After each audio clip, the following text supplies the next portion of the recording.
Bonjour à tous, bienvenue dans ce Morning Vest, on est le 15 juillet et tout de suite on commence avec les plans sur les indices américains avec le S&P 500. En daily, on peut voir qu'on est toujours dans un flux qui haussier, on est toujours bien au-dessus des moyennes mobiles malgré ce mouvement correctif qu'on avait fait lors de la journée de jeudi.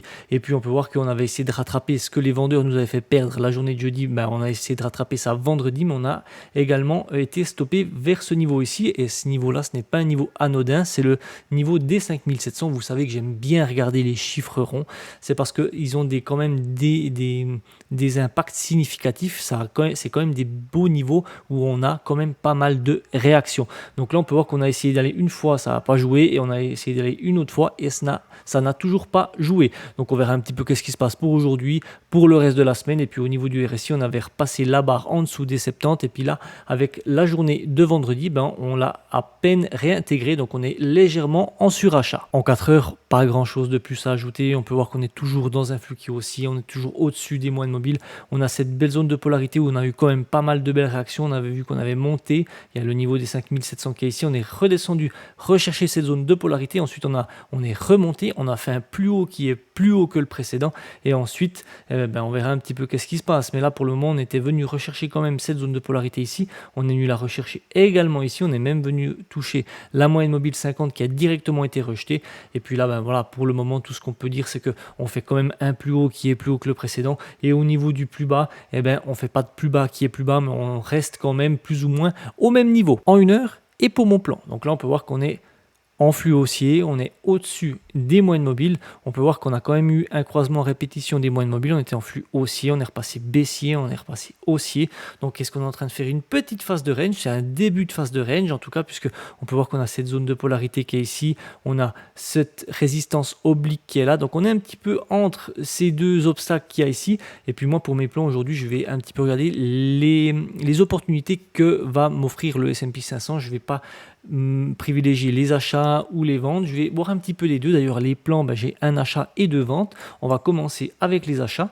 Donc pour mon premier scénario acheteur, c'est que le prix, ils viennent rechercher le 61.8 qu'on a ici, et puis si j'ai un signal, je pourrais tenter un achat. On a les moyennes mobiles qui sont là, on sera dans un flux haussier, donc on restera dans le flux. C'est un trade qui est quand même cohérent. Et puis dans mes scénarios vendeurs, mon premier scénario c'est que cette fois-ci, si on vient vraiment vers le 61.8, qu'on vient le retester, le pullbacker, et qu'on a un signal, on ira forcément chercher les 100% qui convergent avec cette zone de polarité qu'on a ici. Et puis mon deuxième scénario à la vente, ce serait que là vous voyez, on a eu quand même un contact ici et un troisième contact ici de cette résistance oblique qu'on a là. Donc si potentiellement le prix vient remonter jusqu'ici, et puis par ici ça sera vers les 15-16 heures quand les marchés américains seront ouverts. Donc si on a un petit excès par ici, qu'on a un rejet, puis que j'ai un signal par ici, je pourrais potentiellement exploiter des ventes dans ce secteur par ici. Et puis en plus on a quand même des arguments, puisqu'on a la résistance oblique, on a quand même eu un premier rejet ici, et puis on a quand même le niveau des 5700 qui est juste ici. Donc potentiellement ça peut être à nouveau une fois rejeté. Donc prudence quand même quand ça arrive par ici. Tout d'un coup ça passe par ici et ça part directement comme une balle à la hausse. On verra un petit peu comment ça se profile. Déjà il faut voir si on arrive à remonter par ici ou si on continue à rebaisser, puis peut-être qu'on va rechercher cette zone de polarité ici, et peut-être qu'on aura même un plan, un trade qui va peut-être se dessiner par ici à l'achat tout d'un coup, si on a une bulle, une divergence. Par contre il faut vraiment qu'on vienne rechercher la polarité qui est juste ici. Donc voilà pour le S&P 500. Le Dow Jones, en daily, on peut voir qu'on est toujours dans un flux qui haussier, puis on est bien au-dessus des moyennes mobiles. Vous vous rappelez, le Dow Jones, il avait eu du mal à partir. On peut le voir ici, il avait vraiment fait une petite phase d'accumulation, une petite phase de range. Ça avait vraiment méché autant en haut que en bas. Et puis qu'est-ce qu'il nous a fait? Là, il nous a fait vraiment plaisir, puisqu'il avait déjà fracassé le 61.8 ici. Il n'est pas venu leur pullbacker en daily, mais là pour le moment il continue, et puis il a quasiment retracé le dernier mouvement baissier qu'il avait fait. C'est pas encore le cas, mais en tout cas le Dow Jones nous a prouvé là que cette fois-ci il avait de la force d'aller de l'avant. Et puis au niveau du RSI, on n'est pas encore en zone de surachat, donc potentiellement ça peut encore grimper, ça peut aller chercher les 100%. On verra un petit peu qu'est-ce qui se passe pour aujourd'hui, pour ces prochains jours, pour cette semaine.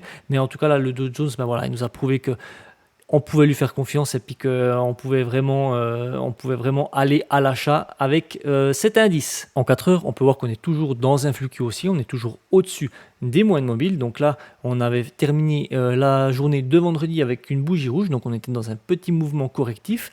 Et puis, on peut voir que là, on était dans une zone de résistance où c'était vraiment les précédents plus hauts qu'on a ici.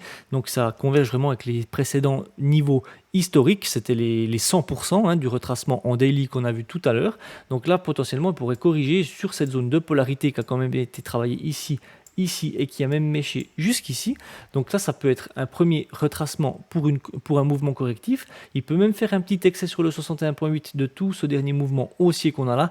Et même, je dirais, revenir repullbacker le 61.8 qu'on a vu en daily tout à l'heure. Et puis avant de repartir à la hausse. Ce seraient des choses qui seraient envisageables que le Dow Jones pourrait nous faire. Et puis ici, il y a le niveau des 40 000 également. Donc il pourrait très bien venir ici nous faire un petit excès avant de repartir à la hausse. Voilà un petit peu qu'est-ce qui est possible. On verra un petit peu en 1 heure et pour mes plans ce que j'ai prévu en 1 heure et pour mon plan. Donc là on peut voir qu'on est toujours dans un flux qui aussi, on est toujours au-dessus des moyennes mobiles. On peut voir le mouvement correctif qu'on avait commencé vendredi en fin de journée et puis on avait même fait une petite bulle de Bollinger ici. Malheureusement elle n'était pas dans la méthode puisque le dernier mouvement, la mèche ici est censé être le plus haut du dernier mouvement et là c'était pas la bulle qui a fait le dernier mouvement, c'était cette mèche ici, donc elle n'était pas forcément 100% dans la méthode. Par contre on peut voir qu'elle a quand même un petit peu fonctionné puisqu'il y a le mouvement correctif qui a directement commencé par la suite, mais malheureusement c'était pas un signal qui était à prendre puisque c'était pas 100% dans la méthode que j'ai expliqué dans ma vidéo sur les bulles de Bollinger. Donc pour mes scénarios, je vais plus privilégier les achats puisque quand même le Dow Jones il nous a vraiment fait un beau pump, il nous a vraiment fait une belle hausse ces derniers jours, donc je vais avoir quand même une préférence pour les achats. Et mon premier scénario à l'achat, c'est celui-ci. Donc si le prix vient rechercher cette zone de polarité, qui a quand même été travaillée par le passé, on avait fait résistance, support, et bien sur signal, je pourrais tenter un achat. Puis en plus de ça, cette zone de polarité, elle revient quand même d'assez loin, je vais un petit peu dézoomer, et puis on peut voir qu'on avait fait résistance, support, résistance, et puis du coup c'est quand même une zone où potentiellement je vais m'attendre à avoir de belles réactions. Ensuite, si on devrait passer outre cette zone de polarité, qu'on devrait aller un petit peu plus bas, et mon deuxième scénario, ce serait qu'on vienne sur le 61.8 qui est ici de tout ce dernier mouvement haussier. Pourquoi pas me faire un petit excès sur le 61.8 en daily qui converge également avec la moyenne mobile de 100 jours. On a quand même de l'argument pour se dire, ok, si ça descend plus bas que là, c'est vrai que si on casse à 61.8, il y a de fortes chances qu'on aille chercher les 100%, mais quand même, là, on a quand même de l'argument pour se dire, ouais, là, il y a forcément de la réaction, il y aura du rejet, ça ne peut pas aller plus bas. Après, voilà, on n'est pas là pour anticiper, mais voilà, s'il nous fait un petit excès sur le 61.8 et qu'on aurait potentiellement un signal qui remonte par ici, qui a un rejet de 61.8 daily et de 61.8 de ce mouvement en 1 heure, forcément, on va tenter des achats pour les exploiter dans ce secteur ici. On verra un petit peu qu'est-ce qui se passe pour aujourd'hui, mais voilà, ça, ce serait pour les plans acheteur. Et puis en ce qui concerne mes plans vendeurs, comme on a déjà eu un rejet ici et on en a déjà eu dans le passé puisque ça converge avec les précédents plus hauts du dernier retracement qu'on a vu en daily baissier, forcément si le prix revient ici et qui me fait un rejet de cette zone encore ici avec une bulle de Bollinger ou bien une divergence, puisqu'on sera au-dessus des moyennes mobiles, ce sera forcément du contre-tendance, je pourrais exploiter des ventes dans ce secteur ici. Donc voilà pour le Dow Jones. Le Nasdaq, en daily, on peut voir qu'on est toujours dans un flux qui est haussier, on est toujours au-dessus des moyennes mobiles, donc on avait mis cette zone de polarité dans le passé par ici, parce qu'on s'était dit que s'il y avait correction, potentiellement on pouvait venir se réappuyer sur cette zone de polarité. C'est chose faite, et puis on peut voir une autre chose, c'est que si on prend ces points ici et ces points ici, on peut voir que ça nous fait une droite qui est ascendante. Et puis si on prend les mêmes points du graphique, qu'on les reporte ici, ça nous fait une droite qui est descendante. Donc là pour le moment, on a une divergence de la part du Nasdaq en daily qui s'est formé, qui n'est pas encore validé. On a un bruit qui est ici sur ce pic là, donc rappelez-vous, le bruit c'est le pic contraire aux deux pics qui forment la divergence qu'il y a ici. Donc là pour le moment le bruit il est à 61, donc il n'est pas en dessous de 60, c'est une divergence qui est exploitable si jamais elle se valide. On verra aujourd'hui un petit peu comment ça se passe, mais si le RSI vient à clôturer en dessous du bruit aujourd'hui ou cette semaine, ce sera une divergence qui sera validée et l'objectif théorique d'une divergence, c'est les 50% du dernier mouvement de cette divergence. Donc là, le dernier mouvement qu'il y a eu où la divergence s'est formée, c'est quand même celui-ci qu'on a ici, et ben du coup, je fais un retracement Fibonacci de tout ça, et puis on peut voir que l'objectif, il est jusqu'ici. Donc, ça fait quand même un petit bout de chemin. Ça voudrait dire qu'on a quand même une belle correction du Nasdaq au cas où la divergence se valide. On verra un petit peu tout ça cette semaine, comment ça se passe. Mais en attendant, pour le moment, on est toujours dans une dynamique qui est forte et qui est haussière. En 4 heures, on n'a pas grand chose de plus à ajouter. On peut voir qu'on est toujours dans un flux qui est haussier. Par contre, on a la bougie qui a clôturé entre les deux moyennes mobiles, et puis on peut voir qu'on a quand même les moyennes mobiles qui sont orientées à l'horizontale. Donc est-ce qu'on n'est pas en train d'aller dans une phase de range? Est-ce qu'on n'est pas en train de commencer une phase d'accumulation pour le moment entre ces précédents plus hauts et cette zone de polarité qui a quand même été bien travaillée? On peut le voir, elle avait fait résistance ici, résistance, support, support, support, support. Donc là, pour le moment, on est entre ces plus hauts et cette zone de polarité. Et puis, chose qu'on avait constatée la semaine passée, c'est qu'on avait eu une belle divergence en 4 heures qui s'était formée, qui n'était pas encore validée. Et puis, on peut voir que le bruit a été cassé et qu'elle a été validée. Par contre, petit bémol avec cette divergence, c'est qu'elle n'a pas été validée à la clôture de cette bougie-là, mais à la clôture de cette bougie-là. Et chose magique dans l'analyse technique, c'est qu'on reprend le dernier mouvement où la divergence s'est formée et l'objectif théorique sont les 50%. Et on peut voir que après que cette divergence se soit validée, qu'elle ait cassé le bruit, elle s'est arrêtée pile, enfin plus ou moins, vers les 50%, ce qui veut dire pile à l'objectif théorique d'une divergence avant de repartir à la hausse. Donc voilà, c'est une divergence qui malheureusement on n'a pas pu exploiter puisque elle nous a donné le signal quand l'objectif était atteint, donc elle n'était pas exploitable, mais on peut voir qu'elle a quand même bien fonctionné. C'est une divergence qu'on n'a pas pu exploiter, mais c'est pas grave, des setups, il y en aura d'autres. On va aller voir en 1 heure un petit peu qu'est-ce qui se passe. En 1 heure, et pour mon plan. Donc là, cette fois-ci, on peut voir qu'on est passé dans un flux qui est baissier. On peut voir qu'on avait quand même un beau mouvement correctif de la part du Nasdaq ici. On a réussi à repasser au-dessus des moyennes mobiles, mais on a été bloqué par le 61,8 de tout ce dernier mouvement baissier qu'on a là.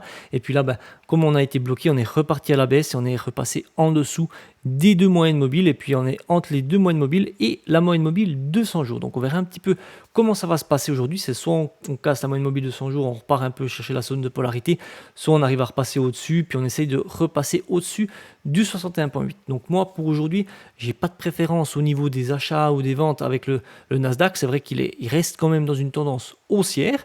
Donc quand même, je serais peut-être un petit peu plus à l'aise pour faire des achats. Et en ce qui concerne mes premiers scénarios à l'achat, ce serait que le prix revienne rechercher cette zone de polarité qu'on a ici, et sur un signal, je pourrais tenter un achat. Évidemment, on sera sous les moyennes mobiles, ce sera forcément du contre-tendance, donc il me faudra une divergence ou bien une bulle de Bollinger, mais cette zone de polarité, elle a quand même été bien travaillée par le passé. On peut voir, ça avait fait résistance, ici elle avait fait résistance, elle avait cassé, elle avait fait support, support, et puis là, on est revenu se rappuyer dessus, on avait fait support par ici, donc on a quand même pas mal de réactions où on peut s'attendre pour cette zone de polarité. Et puis pour mon deuxième scénario à l'achat, c'est qu'on tente de repasser cette zone de polarité qu'on a ici, le 61,8 qui est convergent avec cette zone de polarité, qu'on fasse un pullback et qu'on aille rechercher les 100% qui convergent avec les précédents plus hauts qu'on avait fait ici. Donc ça, ce serait pour mon deuxième scénario à l'achat.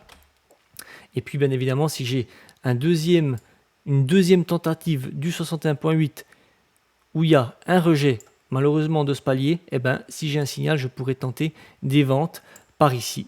Et puis pourquoi pas aller chercher dans un premier temps ces précédents plus bas qu'on a juste ici. Et puis ici, on voit que ça continue vraiment à dégueuler un peu plus bas. On va rechercher cette zone de polarité qu'on a ici. Donc voilà un petit peu pour mes plans pour le Nasdaq et puis pour les indices américains. On va directement passer au calendrier économique. Et concernant le calendrier économique, on peut voir qu'on commence la semaine plutôt dans le calme. On n'a pas vraiment de news majeures. On a même la voie libre pour la session de trading à partir de 15h30 où les marchés américains seront ouverts. On aura simplement eu un discours du président de la Fed qui sera à 18h. Donc c'est pour ça qu'on a plutôt la voie libre depuis 15h30 jusqu'à un petit peu avant 18h, et puis on aura par la suite un discours d'un membre du FOMC qui se fera, mais il se fera à 22h35. Donc on verra un petit peu qu'est-ce qui se passe. En tout cas, de 15h30 jusqu'à un petit peu avant 18h, on a quand même la voie libre pour exploiter un petit peu les graphiques, un petit peu exploiter le marché, comment il va se profiler d'ici là. Et concernant la stratégie dual momentum, tout va bien. On est repassé partout dans le vert. Non, c'est un truc de dingue. On était dans le rouge pour pour plus de la moitié des actifs, et puis là on est repassé dans le vert. Donc on a eu vraiment des belles hausses qui se sont faites cette semaine. Et puis on va regarder un petit peu qu'est-ce qui se passe. On a le MDY qui est vraiment bien repassé dans le vert, on a le SPY qui est toujours bien dans le vert, donc on va un petit peu voir qu'est-ce qui se passe. Donc on va aller voir sur les graphiques. On va commencer cette fois-ci avec le MDY. Donc le MDY, eh bien on peut voir que on était mercredi passé, on était ici. J'avais dit, ben voilà, on est vraiment très baissier, on est dans un flux baissier, on est en dessous des moyennes mobiles. On est revenu rechercher cette zone de support qu'il y a ici. Donc ça convergeait avec le 61.8 plus ou moins de ce dernier mouvement haussier qu'on a là. Donc là pour le moment c'est vrai qu'on n'avait pas grand chose à faire. Et puis en plus de ça, on était vraiment en dessous de la zone de neutralité. On était en dessous du niveau des 50. Donc le MDY ne m'intéressait pas du tout. Et puis là, qu'est-ce qui se passe? Il nous fait un énorme bond jeudi, il nous fait un énorme bond vendredi également, et puis en fait il respire même pas, il nous laisse même pas le temps de pouvoir trouver un signal, rien du tout. On peut voir qu'il nous a fait un beau gap ici, il nous en a refait un autre ici, et pour le moment il faut attendre, il faut peut-être attendre que ces gaps viennent à être comblés. Donc je vais patienter. On peut voir qu'on a cassé la zone de neutralité ici, on est au-dessus des 50, mais on va attendre patiemment un petit peu, voir qu'est-ce qui se passe. Est-ce qu'on va continuer puis atteindre les précédents plus hauts qu'on a là, ou on va venir rechercher le 61.8 qu'on a ici, ou on va vraiment venir rechercher le gap qu'il y a ici pour le combler avant de repartir à la hausse. Donc on verra un petit peu. C'est une configuration qui est un petit peu qui est pas évidente à interpréter, parce qu'en plus on vient de repasser dans un flux qui est baissier. Donc on est monté assez fort, on est monté assez violent. On peut avoir le revers de la médaille qui peut être également assez violent. Donc on va quand même patienter, on va un petit peu voir qu'est-ce qui se passe cette semaine.